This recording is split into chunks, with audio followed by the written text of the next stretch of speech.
तर शिवसेना भाजपची जागा वाटपासंदर्भातली पहिली प्राथमिक बैठक बीकेसीच्या एका पंचतारांकित हॉटेलमध्ये पार पडली। मात्र या बैठकीत जागा वाटपासंदर्भातल्या फॉर्म्युल्यावर चर्चा झाली नाही, तर दोन्ही पक्षात सकारात्मक चर्चा झाल्याची माहिती दोन्ही पक्षाच्या नेत्यांनी दिली आहे। संपूर्ण 288 जागांचा आढावा या बैठकीमध्ये घेण्यात आलाय। तसंच निवडणुकीमधल्या रणनीतीवरती देखील चर्चा करण्यात आली। आता या संदर्भात कोर कमिटीची बैठक 28 जुलैला घेण्यात येणार असून बैठकीला महायुतीच्या घटक पक्षांचा देखील सहभाग असणार आहे।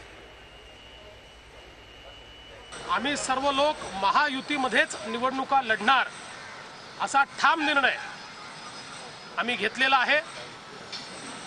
त्या दृष्टीने संपूर्ण 288 मतदारसंघाचा एक नीट आढावा आम्ही घेतलेला आहे। आमचे जे सगळे मित्रपक्ष आहे या सगळ्यांसोबत महायुतीची जी बैठक आहे ही बैठक 28 तारखेला आम्ही बोलवणार आहोत। प्रत्येक पक्ष मग लहान असेल मोठा असेल त्या प्रत्येकाला महायुतीमध्ये मानाचं पान मिळेल आणि आम्ही एकत्र निवडणूक लढू।